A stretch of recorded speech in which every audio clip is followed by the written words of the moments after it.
episode of the Cozy Corner of Cinema.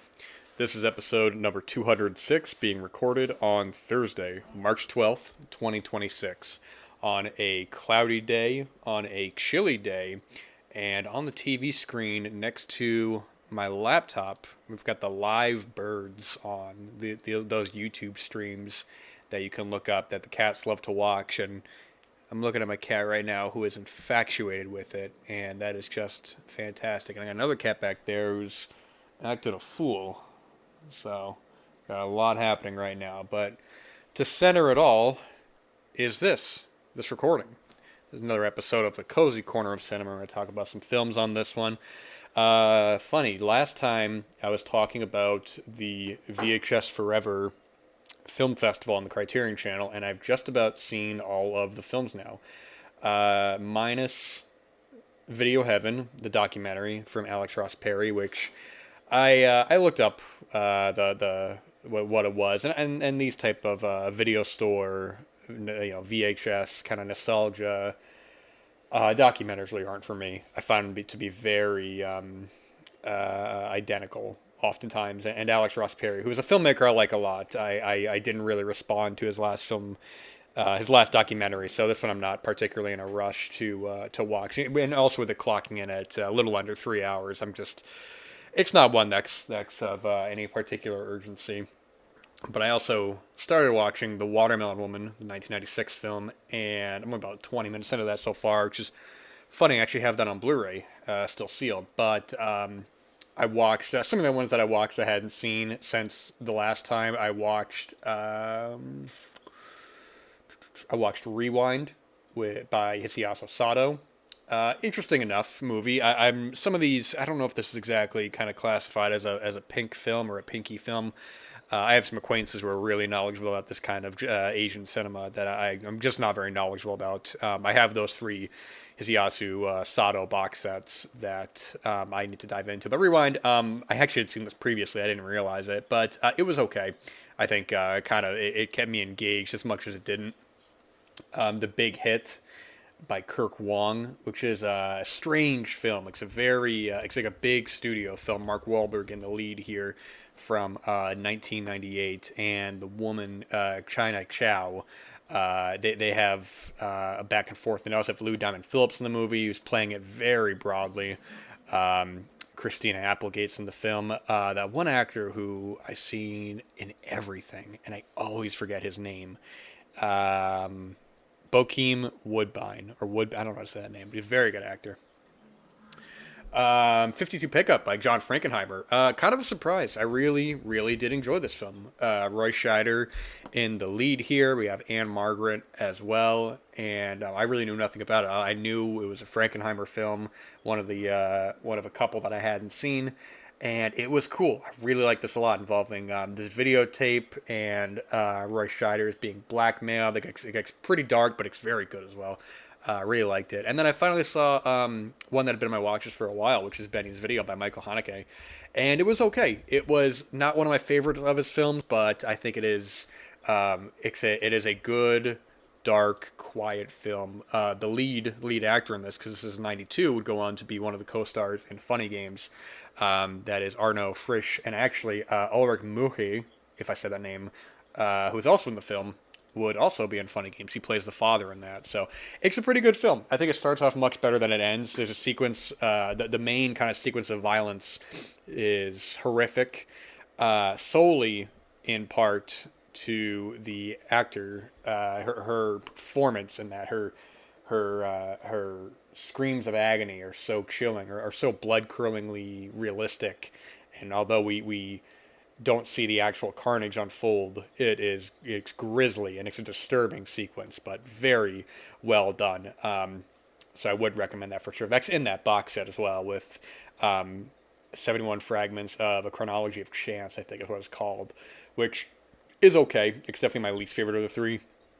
But unquestionably my favorite of the three, and possibly my favorite Michael Haneke film, is The Seventh Continent, which I've discussed in the show before. A very dark, very powerful film. It's just very, very exceptional. But Benny's Video. So yeah, keep an eye out on those on the Criterion Channel. Like I mentioned before, there's plenty of good stuff there. And Let's see, I got the hot coffee here, which is it warm yet? Just about, just quite. Not quite, I should say. And the cold water, so hopefully I don't get too dry in my throat. The sickness is past, and the films here will last. That didn't make a lot of sense, but don't worry about it. It sounds good when you're saying it, but don't think about it too much. Anyways, moving on from there. Yeah, it's funny. I came to think of the works of Satyajit Ray recently. I was at the cinema and they showed a trailer for the new restoration of oh boy, what is the name of that film? Is it 7 Days and Nights in the Forest? Let me see if I can find that here so I can. Days and Nights in the Forest. I'm sorry. But it led me back to thinking about some of the work of Satyajit Ray, most famously for his Apu trilogy, which I've discussed on the show. I was fortunate enough to see all three of them theatrically, actually right when I started the show. You could even go back and actually hear me talk about those, my initial reactions to those films, being Pather Panchali, Aparajito, and Apur Sansar. And he's also done The Music Room from 1958. Very good film as well. Devi, an excellent film. The Hero from 1966, which I have not seen. But it's funny how the Apu trilogy has stayed with me so much after all these years. It's a trilogy that I just think about a lot. And I think about the different feelings I get from each of the three. I was listening to Bret Easton Ellis's podcast a little while ago, and he was in discussion talking about them, and he almost seemingly dismissed Aparajito and Apur Sansar, also known as The World of Apu. I've heard it called both. So for this sake, and on IMDb, it's The World of Apu. So let's just call it that. But seemingly dismissed the sequels, and I think all three of them have their own distinct qualities, and all three of them have very powerful emotional endings, different kind of emotional. I think what you walk away from with all three of the films is something different. I remember walking out of distinctly all three. So with Pather Panchali, when I walked out of the cinema, I was so, because I didn't know how I was going to respond to any of these films, but the fact that I got so emotionally involved with this family and the young Apu in this, that where it goes to at the end, it feels honest and it feels real. It doesn't feel melodramatic. And then we have Aparajito. Apu is older and he has a strained relationship with his mother. And where that film goes to, I remember not fully the third act of that really sticking with me for days after, and even now, years after. And I just think about how emotional the ending of that film made me. And when I say emotional, I don't mean like I'm crying. I mean tears. It was almost like a hit. It was almost like a punch to the chest, where my breath was taken away. And when that's how they ended the film, I thought, wow, that is so emotionally hard hitting. And then The World of Apu, where this conclusion goes to, the responsibilities of this character and how he wants to lead his life from here on out. And just a wonderful performance as well by Sharmila Tagore. Really just one of these actresses that the way that she is filmed so lovingly and the way that she's lit, it melts your heart. She's just a beautiful actress, but also it's a natural beauty in a way where it almost catches you off guard. At least it did to me. It's a trilogy that I've since purchased on the 4K set, and I haven't rewatched them. And I think for a while I want to keep those memories of seeing those three films with me, because that was just such a specific feeling that I'm not trying to replicate or duplicate. But I also want to let it sit with me some more. I mean, I saw these years ago, and the fact that I so clearly remember so much, and the fact that I still distinctly remember the feelings that was going on watching these films, the comedy and the tragedy and the heart of it all, of this one character across the terrain, from being just this small child in the small village to where he ends up at the end of The World of Apu. It's just such a phenomenal phenomenal trilogy, and had made me so obsessed with the work of Satyajit Ray, which before then I believe I had only seen The Music Room, or maybe I'd seen it after the fact. I don't know for the life of me. Maybe before. I think it had to have been before. Yeah, I would say so. And The Music Room was one I'd like to revisit as well, because I remember liking it, but I think having now seen more of his work, I'm able to maybe appreciate that more.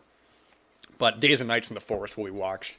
I have not seen that yet, but it will definitely be watched in the when available theatrically.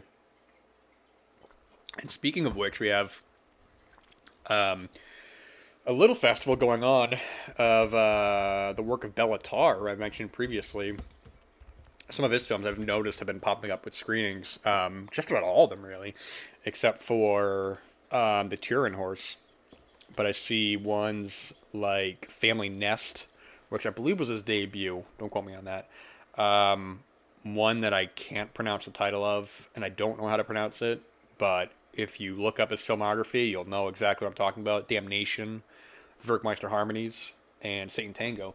And, oh yeah, The Man from London is not showing. That's interesting. Or no, wait, that wasn't Béla Tarr. That was, is that a picked upon Vesicular? No, it was Béla Tarr. What am I? Okay, I think because Tilda Swinton's in this, I think I immediately kind of associate her with a picked upon Vesicular. Yeah, Man from London, which I believe I've seen. Isn't this fun listening to me try to remember the movies I have and haven't seen? No, I have not seen it. Okay. It didn't look familiar. But yeah, keep an eye out to see if some of these films will be showing theatrically, if they license them out to play near you. I know Satan Tango will definitely be seen theatrically. It's almost in a way I was because it is such an experience, it's such a journey of a film. I almost would have preferred it without intermissions. Let me pause this 1 second. The cat is knocking things over. All right, sorry about that. The cat was getting a little wild while I was recording. Anyways, yeah, Academy Awards are this Sunday. Hope you guys have your ballot sheets if you are watching. I hope you guys are also catching up on maybe the films you had missed. I've seen quite a number of the films this year. I think I've seen just about. I'm gonna scroll through here, except for the documentary shorts. I may have seen everything nominated. Scrolling through here, I've seen all these. Okay, I haven't seen Elio, and I haven't seen Zootopia 2. Actually, funnily enough, I don't think I've seen any of the animated feature films besides Arco. There we go. I regrettably missed out on Little Amelie or The Character of Rain. I had an opportunity to see it and I did it, and I'm kicking myself now. But Arco, I just saw it a month ago. Fantastic film, just so good, man. I watched the English dub, which I thought was mostly good. If I had any problems, I will say that Will Ferrell and Andy Samberg have very distinct voices, and I was taken out of the film when their voices were on, because I looked up the actors afterwards, and I thought all of them did exceptional. I think it was like Mark Ruffalo was in the film, and I believe Natalie Portman, and I didn't even recognize their voices. Maybe because I wasn't paying attention or anything like that, or I wasn't thinking about trying to associate the actor with the performance. But yeah, Will Ferrell and Andy Samberg were the only two that really made me go like, boy, that is Andy Samberg and that is Will Ferrell. Let's see, casting. I'm just going through the list and seeing which ones I haven't seen, because yeah. Directing, documentary feature. Okay, I've not seen Cutting Through Rocks and Mr. Nobody Against Putin. Or Putin, sorry. I haven't seen any of the documentary shorts. But I've seen all of the internationals. I've seen the live action shorts, music. I've seen. This is fun, right? Just seeing if I know any of these or not. What is this? This is Diane Warren Relentless. I don't know what that is. And Viva Verdi. Okay, maybe I haven't seen almost everything, but I've seen just about everything, I would say. besides a couple of stragglers here and there. The Lost Bus, I've not seen that, and I certainly have not seen Jurassic World Rebirth, and I'm gonna keep it that way. Okay, but either way, yeah, the Academy Awards are this Sunday. It'll be nice to talk about it for a little bit, not go too crazy on them. Wix, there's a lot of predictions and a lot of seems to be a couple big ones that people kind of what I've been hearing, are sort of unanimous on. I think Jessie Buckley will probably. I think it's a safe lock to say Best Actress. People were saying Timothy Chalamet for Marty Supreme, but I've been hearing some talk of Michael B. Jordan for Sinners. So we'll see. We'll definitely see about those. I mean, I said it when I talked before. I think Ethan Hawke should have had that. Um, but that's all right. It's funny. I was talking to an acquaintance. We were both discussing the complete lack of any attention to Lynn Ramsey's new film. I don't even think I talked about it on the show. Her new film, Die My Love. Her first film since 2019. Her follow up from You Were Never Really Here.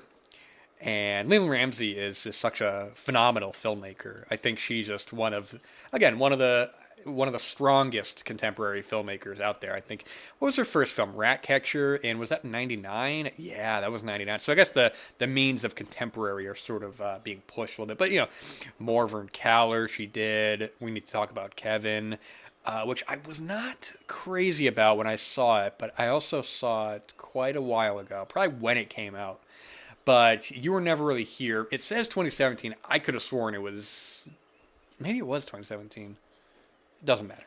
Die My Love, though. What a phenomenal film. What a just an incredible film from Lynn Ramsey. A very harrowing film, very dark film. Jennifer Lawrence, an actress who is always been someone where I'm like, man, if she has a good script, if she has a good director, I think she really has it. But sometimes I'm just like, man, I just don't know. But then she just knocked it out of the park here. She's just a distraught, depressed. She has this postpartum depression.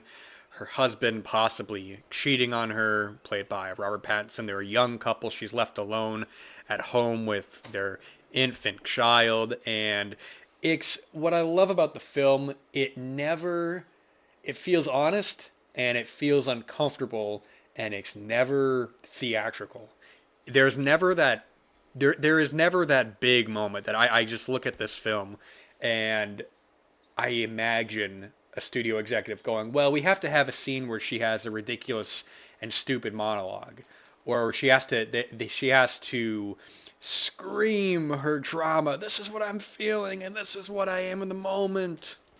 That a lesser filmmaker would be more inclined to, because these are great scenes you can put in the trailer. The sequences that get very chaotic and get very noisy, they feel earned.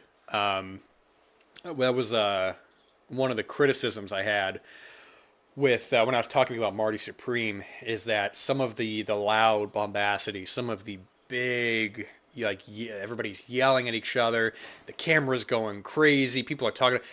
At that point in Marty Supreme, it felt so clumsy. It felt so like we need to have this scene. We need to have this scene to show the chaos without actually feeling earned. Whereas in this film, when you do have a couple of moments like that, it's so distressing. You have a baby crying, you have a dog barking, you have Jennifer Lawrence who is going through this mental anguish all on her own and having to deal with it, and she's running around the house. She has this music playing, and Robert Pattinson is also be a bad influence on her. He's just not there for her, and you get the sense that this is a couple that there's a very sexual relationship, a lot of unsaid feelings, a lot of qualms that are not being brought up.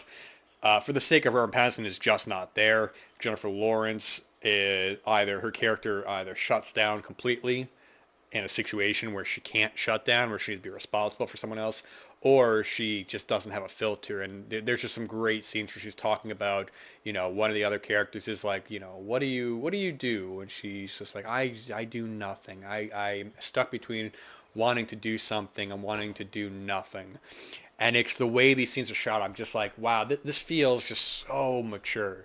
This feels like such a, which is funny. It's funny a film like this gets a wide theatrical release, because I was talking to an acquaintance and he was saying that people were hating the film. People were walking out. Actually, the showing that I was in, that actually had 3 people walk out, because it is a film that, much like Lynn Ramsey's other work, the narrative is there, the story is there, but it is far, far more interested in the characters and what they're going through, not necessarily even in a chronological order.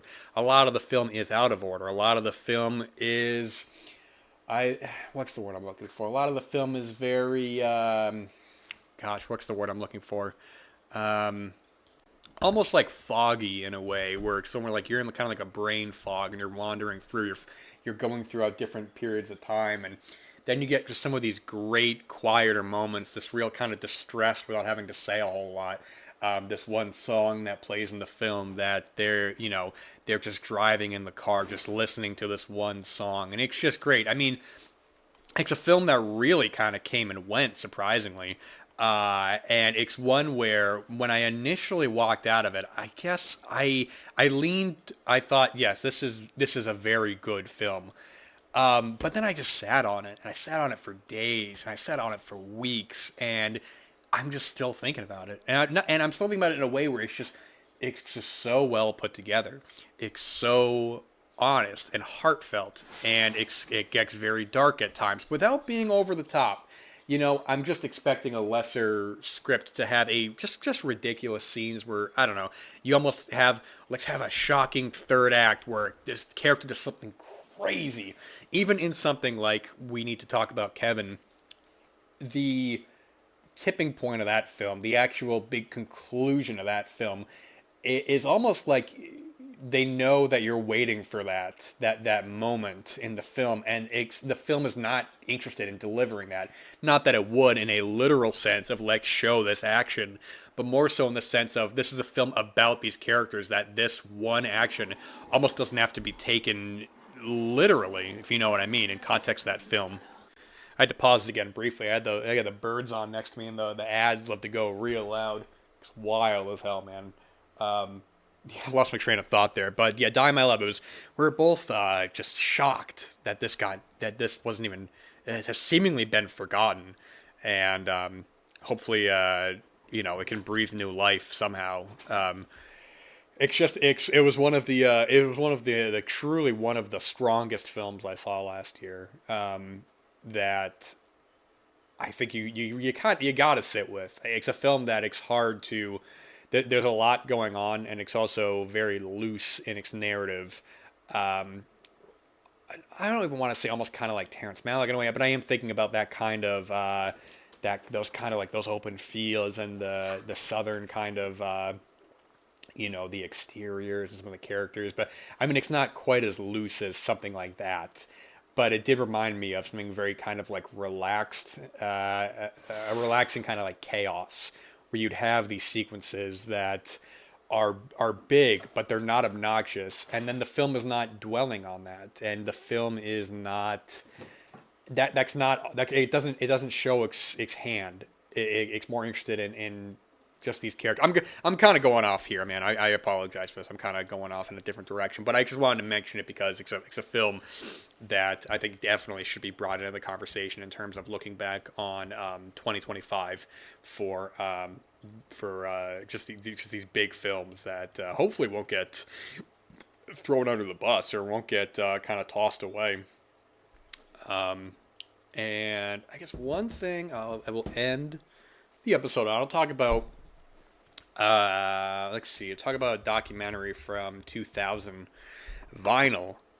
What I was talking about at the beginning of the episode with the Alex Ross Perry documentary. I said it before, I have no interest in a lot of these kind of nostalgic or nostalgia documentaries about, the video store and VHS tapes and, the record store. And I remember there was that Tower Records documentary, and, how great it was. You had to actually go to the store, and it's just a big, it's just a big circle jerk. Here comes along Vinyl, a refreshing documentary that completely subverts all that. It's not a documentary about the history of records, let alone being in 2000 with the eventual mainstream resurgence of vinyl records, but it's primarily about these characters, these people who collect them, and not even necessarily strictly about the collection itself. But we have Alan Zweig, Zweig, in the film, who plays a central part in it, which normally in the documentary I would actually often find to be a turnoff when the filmmakers themselves clumsily insert themselves into the story. But here, the film is, excuse me, I get a sip of this water, my gosh. The film is revolving around that, about almost the sophistication, almost about this, not sophistication, this sort of idea of collecting and where you are in your life, how it affects your life, what kind of person it makes you in a way. It's done with a lot of ideas, but it's also very funny. Alan Zweig is one of these filmmakers who I think that I think maybe the narcissism, or not the narcissism, the nihilism, I would say, of maybe contemporary sort of internet film quote-unquote criticism is that you have somebody like this who is really open, really kind of bearing himself out there. He has a lot of these questions about, at one point I really wanted kids, and at one point I don't. Just the idea of being this vulnerable out there, putting this so much of yourself into this project, kind of being very open about some of your flaws, without the fear of being criticized. Now that everything online is so nihilistic and ironic. I guess that's a key word there. Everything's ironic, where if you are making a film like this very personal, where you have these maybe contemplative ideas going on that you don't know, that you're putting yourself out there for, the worry that just the overwhelming irony of everything will take it over, and it's a very fun film. It's a little too long. It's my biggest criticism with the film, is that it does come in at about an hour 50, and maybe about 80 minutes would have been better for something like this. But a lot of the characters in this are fascinating. You have just different types of collectors. The whole the vinyl aspect is almost secondary. Just portraits these people. Somebody who is trying to collect every Elvis Presley recording, somebody who is trying to collect every pop single ever released. And there's a great scene when he has Alan. He says, pick a record from that pile there, and I will name you every song on it in order and who produced it and all this. And I'll let you watch the scene for yourself. It's a very funny scene. But even at times, Alan, when he inserts himself in the documentary, one of the guys who initially, he pushes back on Alan. Alan says, you live with your parents just to have this record collection, all that, don't you want to go out there and do something? And he says, no, that's not only that. And I'm also not interested in defending myself. I'm not interested, I know who I am. I know what I am. And I'm not interested in playing this game. And I thought, that's great. That one guy who initially you're just like, why he's sticking around for this? And then you go, okay, you have a better understanding of them. It's a very, very good documentary, and worth watching amongst what would be a generic film about collecting or records or anything, any kind of collecting, honestly. But that's going to do it for this episode. The cats are running around going crazy, so it's best I end this before something gets broken. So you guys take care. Have a wonderful rest of your day or your night. There's a new episode of Peephole Pictures coming soon. It's been a whole process trying to get that recorded, but it'll come out when it comes out. So until then, thank you so much for listening, and take care.